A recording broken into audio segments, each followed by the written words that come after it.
Hello, beautiful people.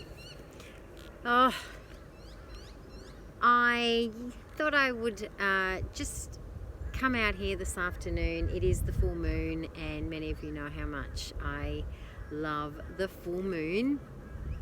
And I'm here at my favourite place, Dunathan Rock, and I wanted to just share a couple of things around being peaceful. I've had some conversations this week with a few people, and many of you know I have had such an incredible few weeks launching the book and lots of events, and it's been really expansively exciting and full on, and it's been amazing. I've loved every second of it.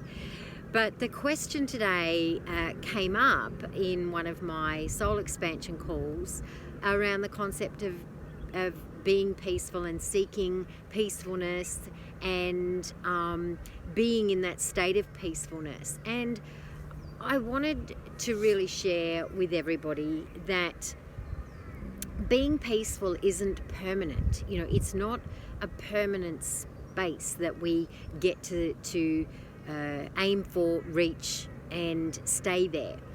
It is something that we dip in and out of, and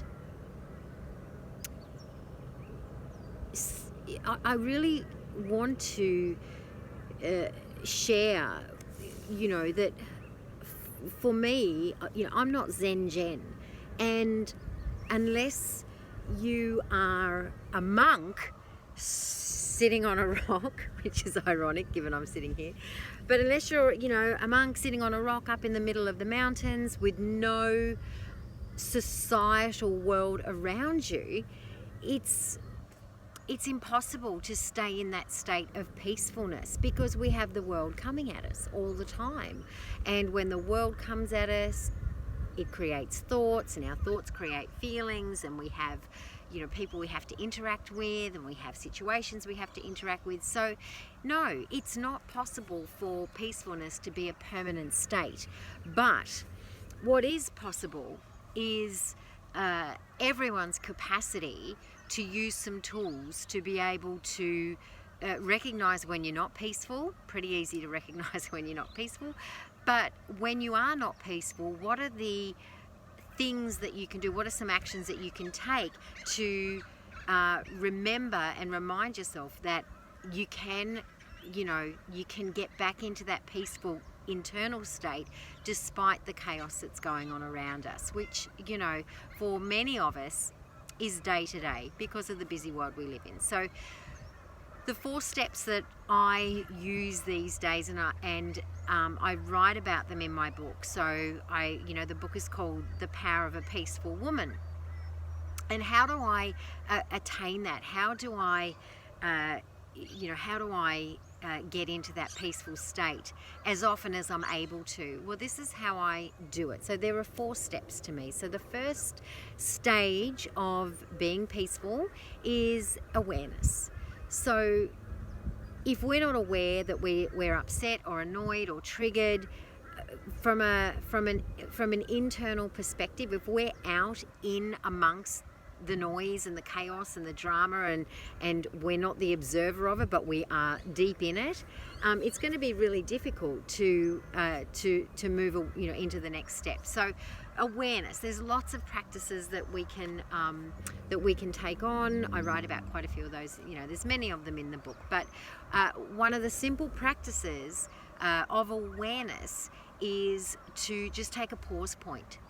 It's just that, it's just a matter of stopping and asking a question like, who's angry?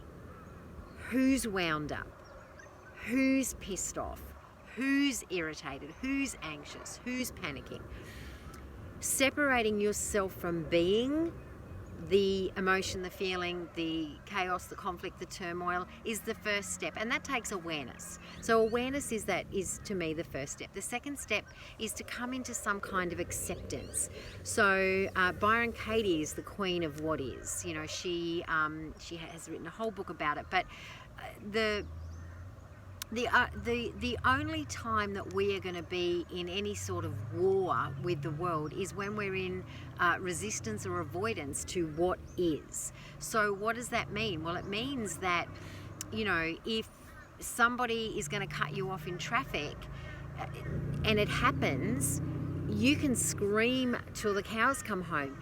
A, it's not going to erase the moment, and B, you being stuck in the shittiness of it isn't going to anyway affect anyone other than you.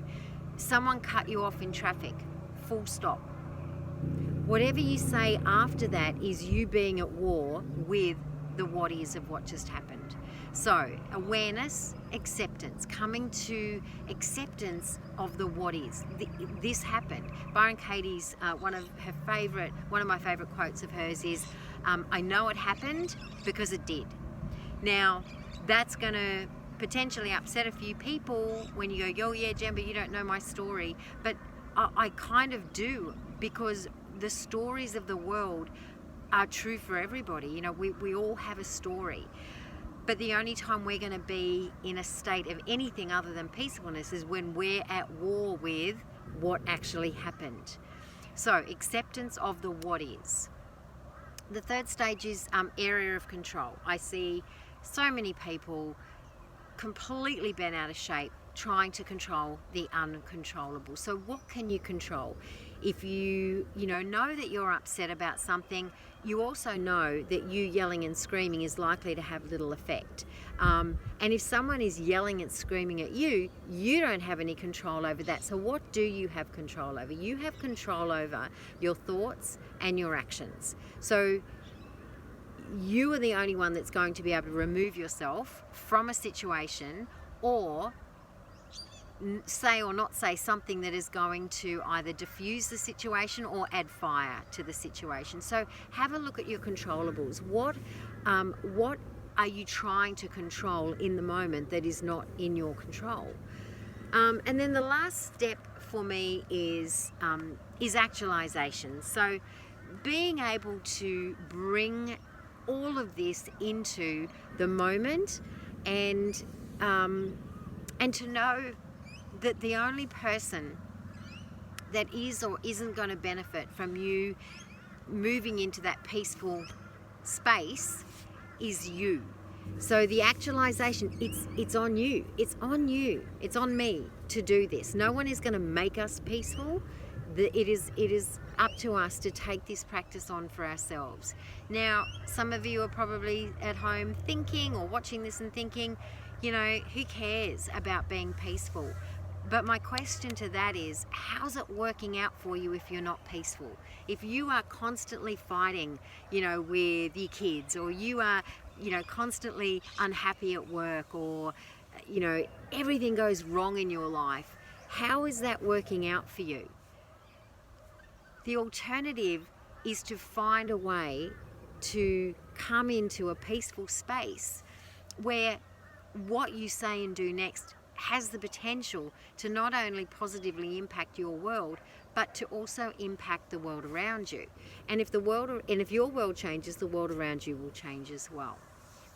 So the 4 things that I do is I practice awareness, I come to the acceptance of what is, I look at what I can control. What can and what can't I control? I can't control the externals, I can only control the internals.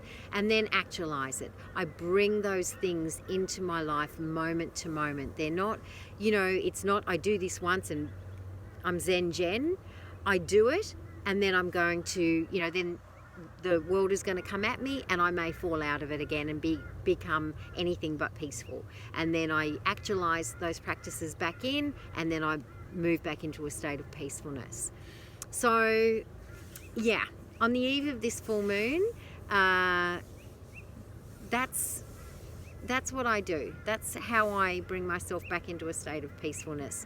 And for me, I would, you know, it is important, because when I'm peaceful, what I bring to the world is such a higher quality of me that comes forward, and that's what I want to bring to the world.